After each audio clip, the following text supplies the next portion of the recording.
tema que nós vamos falar é um tema muito importante para a saúde mundial, para a saúde no Brasil e para a nossa saúde a nível regional. As doenças benignas das mamas, nós vamos fazer um resumo para que a gente consiga fazer um diagnóstico diferencial, inclusive com o câncer de mama. E vamos trazer as novidades do rastreamento do câncer de mama apenas, né? Não vamos falar, adentrar profundamente no câncer de mama, mas vamos falar como rastrear, ok? Os objetivos de aprendizagem da nossa aula de hoje é conhecer as patologias benignas mais comuns das mamas, aprender a fazer o diagnóstico diferencial entre as patologias benignas e malignas das mamas e entender o rastreamento para o câncer de mama estabelecido hoje pelo Ministério da Saúde.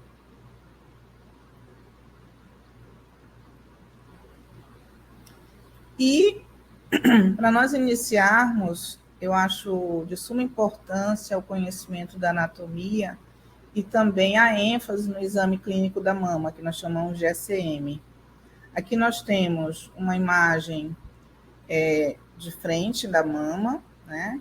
E um corte sagital mostrando as estruturas da pele, tecido gorduroso, tecido fibroglandular, tecido gorduroso posterior à glândula e o músculo grande, pequeno peitoral e depois o tórax.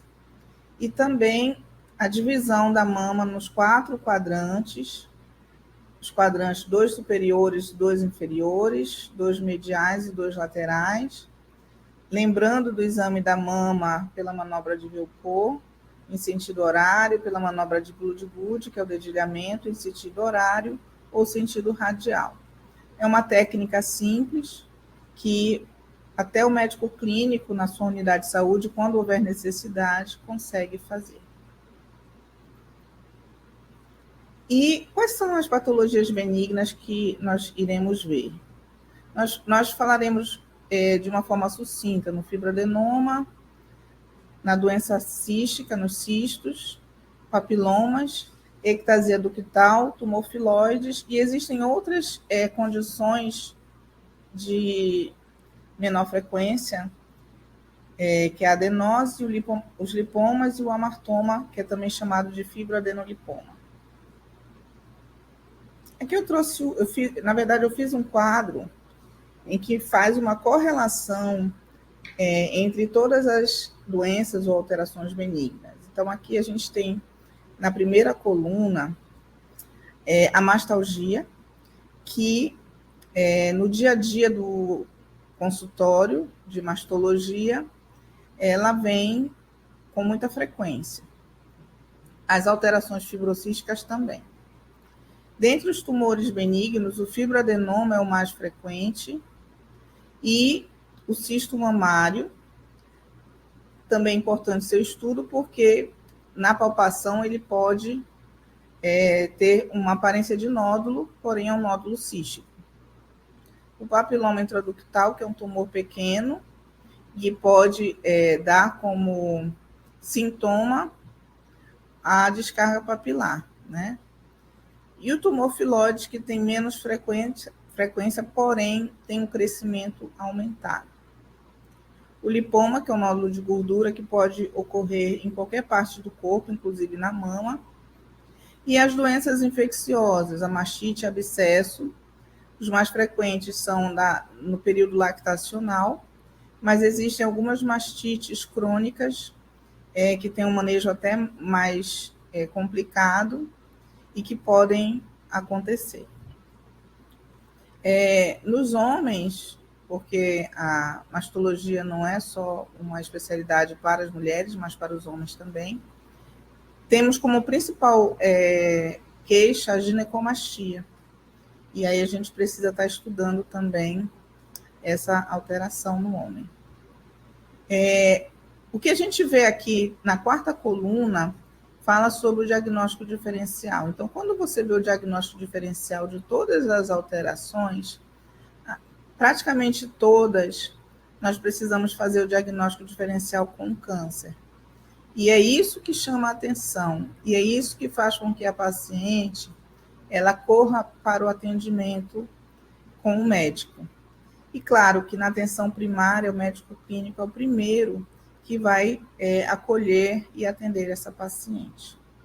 Nas outras colunas tem muitas outras informações das características clínicas, informações dos achados de imagem e informações do tratamento, que eu não vou me ater nesse momento, e eu vou estar falando posteriormente um pouco mais do fibroadenoma, do tumor filoides, e também estarei mostrando algumas imagens dessas alterações. Sobre a mastalgia, o que é interessante nós enfatizarmos é que ela pode estar relacionada com o ciclo menstrual. Quando assim acontece, a gente chama de mastalgia cíclica. E se ela não está relacionada com o ciclo menstrual, nós vamos chamá-la de acíclica ou não cíclica. Aquelas dores mamárias que não estão relacionadas com doenças na mama, mas podem refletir na mama, ou seja, são de origem extramamária, também são citadas. E o que é importante? A paciente, ela sente a dor na mama, e muitas das vezes ela tem medo do câncer de mama. Na grande maioria das vezes, a dor mamária não está relacionada com câncer de mama, ficando um percentual muito pequeno, de em torno de 5% com essa relação. Por isso que a gente não deve dizer, olha, a tua dor não é câncer, não podemos falar isso. Podemos dizer que é importante a avaliação para que nós descartemos o câncer, porque num pequeno grupo de pacientes, em torno de 5%, essa dor pode estar relacionada com o câncer.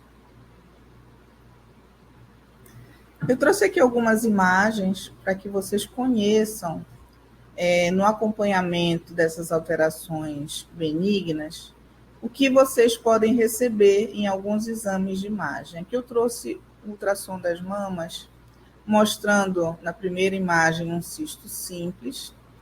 O cisto simples, ele tem essa característica ovoide, né? Um contorno bem delimitado. Como o seu interior possui o líquido, a imagem ela fica bem escurecida. E a característica ultrassonográfica ecogênica, que nós chamamos, é anecoica, ou seja, sem ecos.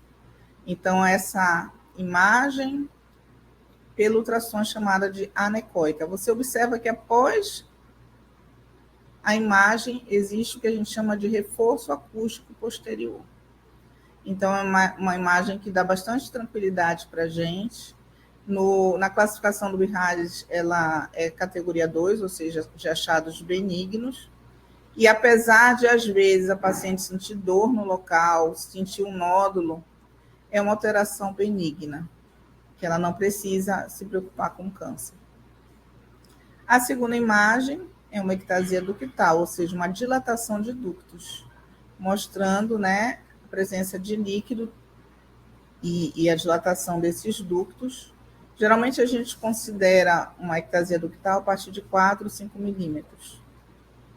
E aqui, a última imagem é um cisto complexo, ou seja, tem conteúdo líquido, em parte anecoico, porém também tem conteúdo sólido. Esse tipo de alteração já é uma alteração importante, que no BIRADS ultrassonográfico é classificado em categoria 4 e merece uma abordagem de ressecção, idealmente, né, se não puder fazer logo a ressecção, vai ser feito uma biópsia de agulha grossa, mas para lesões sólido-císticas, que aqui a gente chama de cisto complexo, o ideal seria a análise total da lesão. E aí vamos falar um pouquinho do fibroadenoma. O fibroadenoma é o tumor benigno mais frequente e ele é bem frequente nas mulheres jovens. Então, com o avançar da idade, a frequência dele já vai decaindo. É uma lesão fibroepitelial, é composta de tecido estromal e tecido epitelial. Ele tem duas características. Ele pode ser único na mama, que é a grande maioria, e em torno de 20% ele pode ser múltiplo ou bilateral. A sua incidência maior são em pacientes jovens, entre 15 e 35 anos, e a prevalência estimada em até 10% das mulheres. Tem uma prevalência em mulheres negras e em idade reprodutiva. O tecido do fibroadenoma, ele tem uma sensibilidade ao estrogênio. Então, a paciente na menacme, ou seja, na sua fase reprodutiva, é a fase em que possui mais possibilidades de ter esse tipo de tumor. A fisiopatologia é aquilo que eu falei, uma resposta exagerada do estroma mamário aos estímulos hormonais, principalmente do estrogênio. Durante a gestação e lactação, principalmente durante a gestação, ele pode crescer. E após a menopausa, pela ausência do estrogênio, a tendência dele é regredir. E clinicamente, ou seja, no exame clínico da mama, o médico ele consegue identificar um nódulo bem delimitado, ou seja, você consegue sentir todo o contorno desse nódulo, com uma boa mobilidade, fibroelástico e geralmente indolor. O seu crescimento é um crescimento lento e ele fica em torno de 2 a 3 centímetros, a gente chama de crescimento autolimitado. No exame físico, então, vai identificar uma massa móvel, firme e indolor. E aí você tem um diagnóstico clínico. O diagnóstico imaginológico você pode ter pela ultrassonografia, uma imagem nodular, indicando o nódulo sólido, que é aquela hipoecogênica de margens bem circunscritas. Geralmente o diâmetro látero-lateral maior que o diâmetro antero-posterior.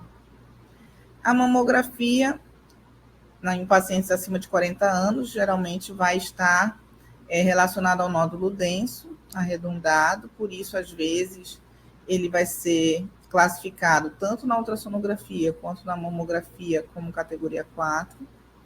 E na ressonância magnética, ela pode ser solicitada nas dúvidas, em caso de dúvidas. O diagnóstico definitivo pode ser feito pela biópsia por agulha grossa, que a gente chama de core biopsy, ou a excisão cirúrgica.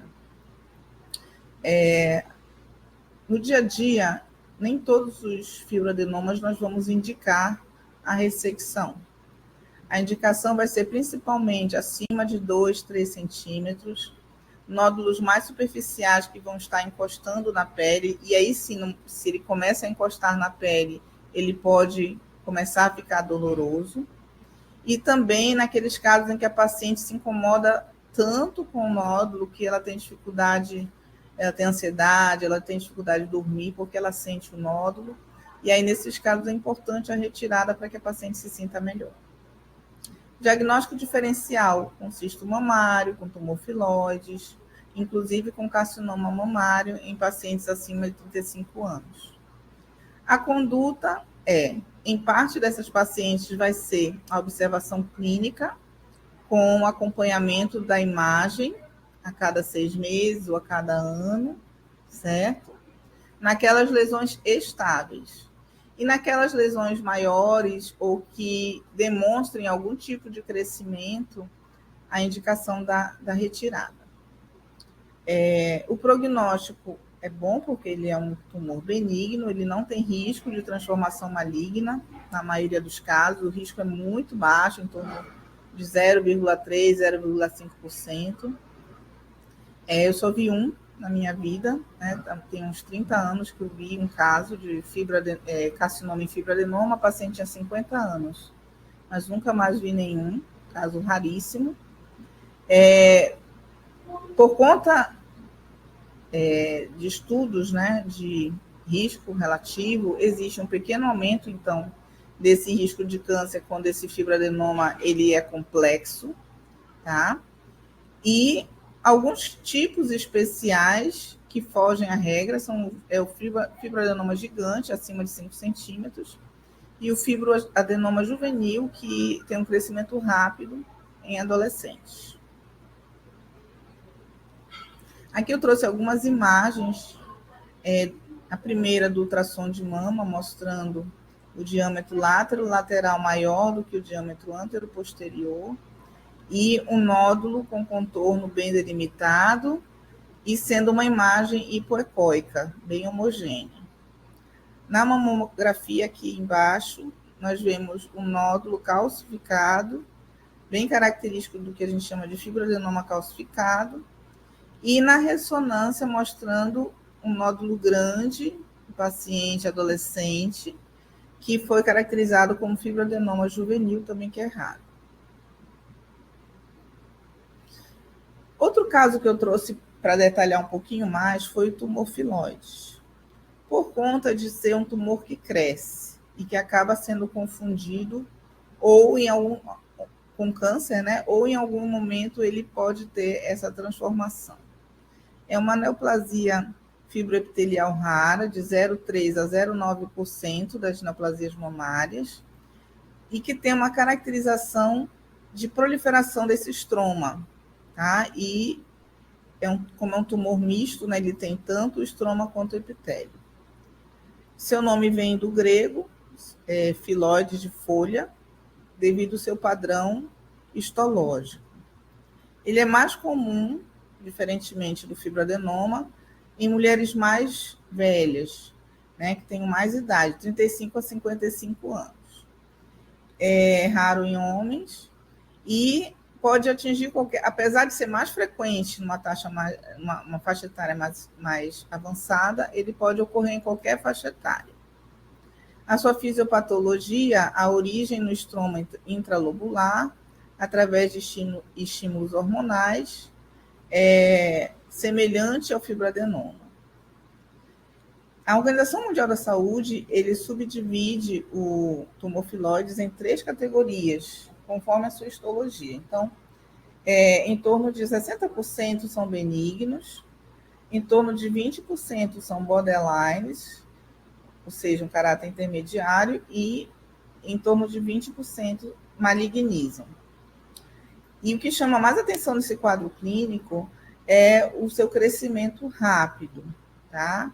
De 4 a 5 centímetros, podendo ultrapassar 10 a 15 centímetros. Ele é móvel, ele é indolor e tem consistência firme. E devido ao seu crescimento rápido, no seu interior pode ter um formato de cistos, por conta da necrose do tecido intratumoral. Então, no seu diagnóstico, nós temos o exame clínico da mama, identificando, então, ao exame do médico, né, uma massa grande que teve um crescimento acelerado e que pode até ocupar a mama e aumentar o volume dessa mama em comparação com a outra. No exame de imagem, vai observar um nódulo sólido, hipoecogênico, lobulado, bem circunscrito, que quando ele é pequeno, ele vai ser difícil de diferenciar de um fibroadenoma. Na mamografia também é uma massa densa, oval e lobulada, e o seu diagnóstico definitivo é o histopatológico da peça cirúrgica, para fazer o diagnóstico diferencial com fibroadenoma, com cistos complexos, porque ele também cista, e com carcinoma. Aqui em cima eu trouxe uma imagem mostrando o histopatológico e uma mama bem grande, da mama esquerda dessa paciente, mostrando que realmente ele cresce bastante. Em relação à conduta cirúrgica, devido a esse seu caráter de crescimento, os tumores filoides, se for possível, deve-se fazer uma excisão com margem de 1 centímetro, pelo menos. Nos tumores gigantes, apesar de às vezes serem de caráter benigno, mas se ele ocupa uma mama inteira, ele vai haver necessidade de fazer a retirada da mama, que a gente chama de mastectomia, tá? porém não tem indicação de ressecção de linfonodos axilares, tá bom? O tratamento adjuvante pode ser realizado com a radioterapia em alguns tumores borderline malignos, que tem um risco de recidiva local, e a quimioterapia tem um benefício pouco definido, é reservada para casos metastáticos. O prognóstico em relação ao fibroadenoma é diferente, porque ele é um tumor que é benigno na maioria das vezes, mas que tem um percentual que ele pode malignizar.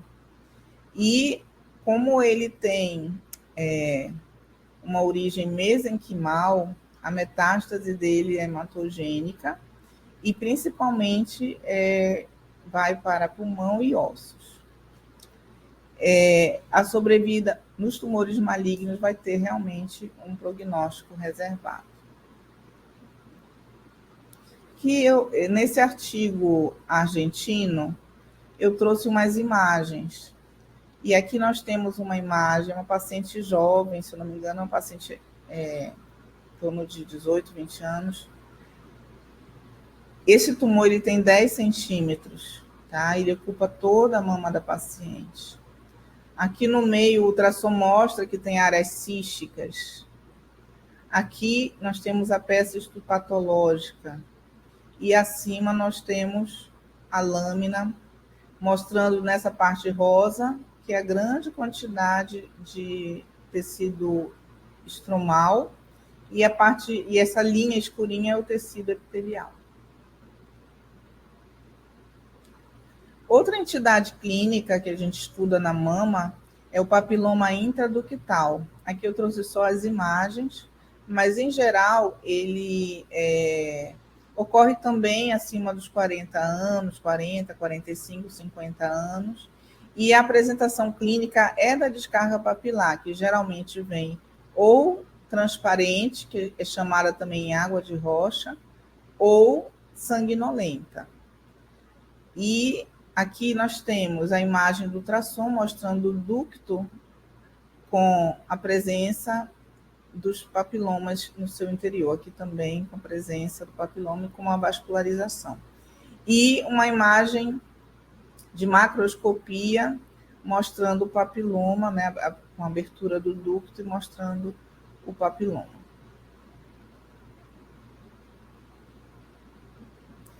Bom, falamos de algumas patologias da mama. Como é esse diagnóstico? A avaliação de um nódulo da mama pode ser feita através, como nós já falamos, do exame clínico da mama, que é a primeira etapa. Tudo começa com a propedêutica clínica, com a sua anamnese, com o seu exame físico. A partir daí, vai observar a necessidade ou não de exames complementares. E para avaliação das mamas, existem 2 exames que são muito frequentes e de mais fácil acesso, que é a mamografia para pacientes acima de 40 anos, no caso do rastreio, e a ultrassonografia das mamas. Então, a ultrassom, ela observa muito melhor nódulos císticos e faz muito bem esse diagnóstico diferencial. E a mamografia identifica lesões que não são palpáveis, principalmente as microcalcificações. Aqui também a gente cita a citologia, que a gente chama de PAF, que é a punção aspirativa por agulha fina. Ela é realizada nos nódulos, tá? E consegue coletar células para fazer um esfregaço em lâmina, para fazer uma leitura de citologia oncótica, ver a presença ou não de malignidade. Mas o diagnóstico definitivo mesmo é através da biópsia por agulha grossa, que coleta fragmentos de tecido. Aqui ao lado nós temos algumas imagens mostrando a realização do ultrassom, da mamografia e da punção aspirativa por agulha fina, a PAF. Nessa outra imagem, a gente mostra novamente 2 tipos de punção. Aqui nós temos a PAF acima, guiada por ultrassom, que é um método mais... você consegue observar a agulha entrando no cisto, né? Tem certeza de que atingiu o seu objetivo e consegue conferir isso. A mão livre, quando o cisto ele é muito grande, que a gente consegue perceber bem, apreender entre os dedos, a gente consegue fazer também essa aspiração, e aqui está sendo um aspirado à mão livre. Já do outro lado, nós estamos mostrando o material utilizado, a pistola, a agulha descartável e o material de anestesia para a realização de uma corebiópsia, ou seja, uma biópsia percutânea por agulha grossa. O ultrassom ele é muito importante para lesões pequenas, mas a gente também consegue fazer a mão livre se o tumor ele for de grande volume. Eu trouxe, então, para mostrar para vocês a APAC do SUS, que é o impresso que a gente utiliza para a solicitação de exames como a ultrassonografia de mama. E também trouxemos outro impresso que é exclusivo da mamografia. Então, para a realização no SUS, a necessidade do preenchimento e encaminhamento dessas pacientes para a regulação. Geralmente, o CID utilizado para a realização do rastreamento mamográfico é o Z12.3, tá? Trouxe aqui também uma imagem da Febrasgo, mostrando a realização da mamografia. É um exame importante para a mulher e é realizado em duas incidências, a crânio-caudal e a médio lateral oblíqua. Também a outra imagem mostrando o ultrassom de mama. É um exame diferente da mamografia, que precisa da compressão. Nele, a gente vai precisar apenas da utilização do gel para melhor visualização através da sonda de ultrassom. É importante a experiência do realizador para que seja um laudo de boa qualidade. E o rastreamento do câncer de mama? Bom, nós precisamos... Aqui nós temos uma imagem mostrando várias mulheres segurando uma a mão das outras.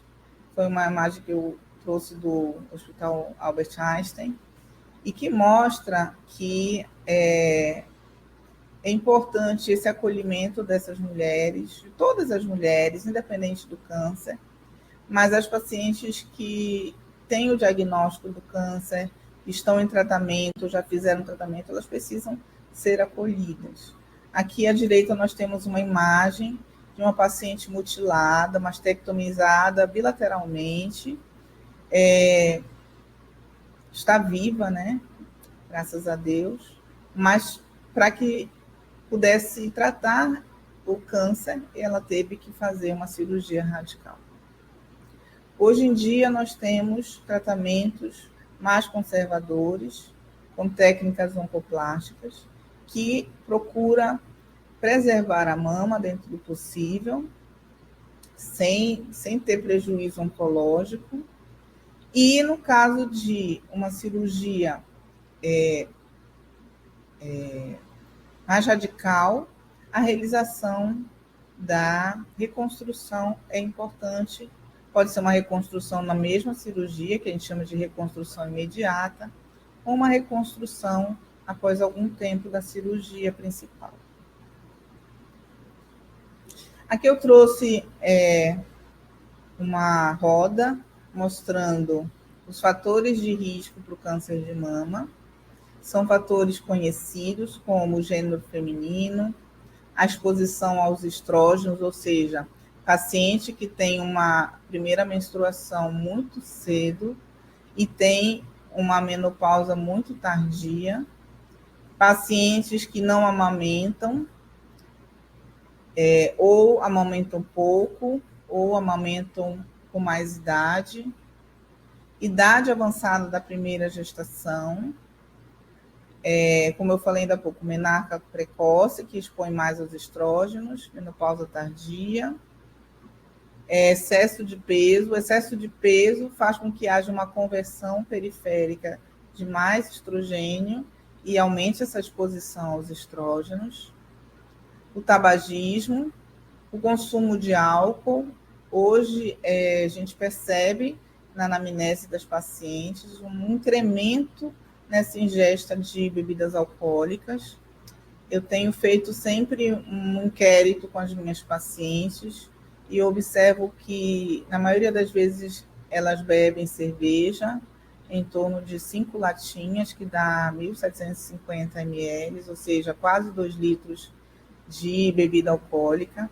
E, às vezes, elas não entendem ou precisam ter uma reflexão de que realmente é uma quantidade importante e que pode atingir o seu sistema imunológico e permitir o acometimento da sua saúde. Os hábitos de vida, como atividade física, como alimentação saudável, ou seja, uma alimentação ruim e o sedentarismo estariam relacionados com o fator de risco do câncer de mama. A idade, com a avançada idade, por conta da redução do metabolismo e também por conta, né, do começo dos defeitos aí dos mecanismos de homeostase, né? E também algumas raças podem ser mais suscetíveis. Fatores protetores, nós temos a amamentação, principalmente uma amamentação abaixo dos 30 anos de idade e um período mais longo de amamentação. A atividade física ativa o metabolismo, a corrente sanguínea e realmente é um fator muito importante para o equilíbrio e para a saúde. No caso da amamentação também, o Ministério da Saúde preconiza que as mulheres procurem amamentar exclusivamente seus filhos até os 6 meses de idade e mantenham essa amamentação até os 2 anos de idade. Isso contribui para uma melhor saúde dessa criança. Que nós trouxemos das estimativas do Instituto Nacional do Câncer, mostrando a incidência por neoplasia de mama por 100 mil mulheres, estimadas para o triênio de 2023 a 2025. E aqui mostra todas as regiões.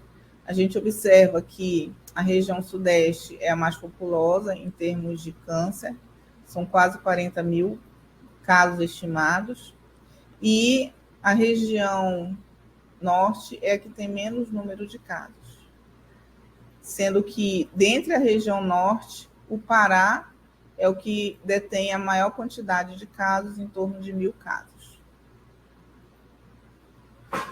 Sobre a mortalidade por câncer de mama, é a primeira causa de morte por câncer em mulheres no Brasil.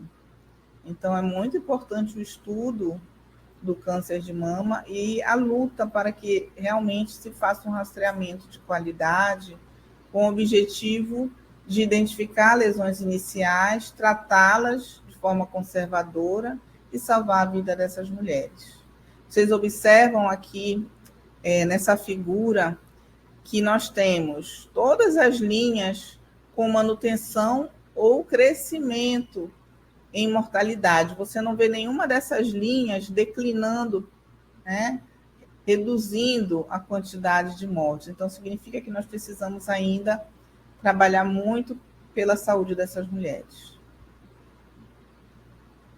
E, recentemente, essa notícia que eu trago, ela do dia 23 de setembro, mostra que o Ministério da Saúde garante acesso à mamografia a partir dos 40 anos. Sempre teve essa polêmica de qual é a idade para solicitar a mamografia no SUS. Segundo as sociedades, né, brasileira de mastologia, FEBRAS, Colégio Brasileiro de Radiologia, Sociedade Brasileira do Climatério, e também as sociedades de oncologia, já preconizamos há muito tempo que se inicie o rastreamento a partir dos 40 anos de idade. Mas o SUS mantinha a partir dos 50 anos e recentemente está melhorando essa orientação, indicando também a partir dos 40 anos. E aqui eu trago a reportagem, né, que fala que vai garantir a mamografia para mulheres de 40 a 49 anos, mesmo sem sinais ou sintomas de câncer, porque essa faixa etária concentra 23% dos casos da doença, né? E a detecção precoce aumenta as chances de cura. Também mostra aqui que a mamografia vai ser ampliada de 69 para 74 anos. No último parágrafo fala sobre isso. Então, temos aí uma modificação dessa orientação pelo SUS. E quando a gente fala de câncer de mama, de rastreamento, a gente sempre lembra da classificação radiológica do BIRADS.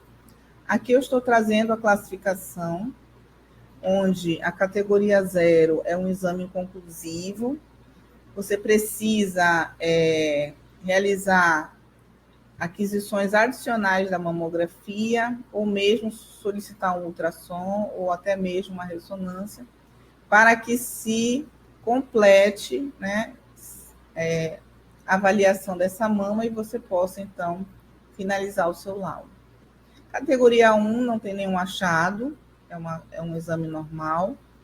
Categoria 2 são achados conhecidamente benignos, também é considerado um exame normal. Categoria 3 são achados provavelmente benignos, e eles têm uma correlação de 2% com a presença de risco de câncer. Já a categoria 4 é um achado suspeito, que varia de 2% a 94% de relação com câncer, e a categoria 5 é um achado de alta suspeição de malignidade, mais de 95% de chance de ser um câncer. E a categoria 6, já existe o diagnóstico histopatológico de câncer, houve necessidade de uma repetição dessa mamografia. Mas aí já se sabe que já tinha um câncer, ou foi retirado, ou foi feito biópsia, ou solicita para uma reavaliação próxima à cirurgia. E eu trouxe, para nós finalizarmos, algumas imagens para que haja uma reflexão por que é necessário solicitar a mamografia. Aqui nós temos o agulhamento de um nódulo com limites quase totalmente definidos. Uma parte desse nódulo tinha algumas lobulações e foi dado categoria 3. No anátomo patológico, era um fibroadenoma, que é um tumor benigno. Mas, como se teve dúvida, foi feita a retirada. Vocês observam que tem um arpãozinho, né, que é um agulhamento. Ele é realizado quando a lesão ela não é palpável. Quando a lesão não é palpável, você precisa ter um guia para que realize a cirurgia. E por isso houve necessidade da marcação estereotáxica. Aqui nós temos outra imagem mostrando microcalcificações. Observe que essas microcalcificações, elas são somente identificadas pela mamografia. Elas, nesse caso, estão agrupadas. Elas têm densidades diferentes, elas têm tamanhos diferentes. Então, isso chama a atenção. Pode observar que o BIRADS dado foi categoria 5, ou seja, altamente suspeito. E o estudo histopatológico foi dado como um carcinoma ductal in situ. Então, essa paciente, ela teve um diagnóstico precoce do câncer de mama e por conta da mamografia, ela conseguiu diagnosticar um carcinoma ductal in situ, ou seja, limitado à membrana basal, e tendo provavelmente um tratamento mais conservador. E aqui também trazemos outras imagens de microcalcificações, destacando aqui a importância da mamografia. São alterações do tecido difíceis de verificar pelo ultrassom e também difíceis de serem analisadas pela ressonância. Então, a mamografia, ela auxilia muito nesse diagnóstico de microcalcificações para que elas sejam também biopsiadas, guiadas por mamografia, que a gente chama estereotaxia, e muitas das vezes essas microcalcificações vão dar um câncer in situ, ou seja, um câncer não invasor. Sendo detectado, então, um câncer inicial e sendo e dada essa oportunidade à mulher de realmente ter feito um bom rastreamento do câncer de mama e ter, assim, sido identificado com precocidade e tendo um tratamento adequado.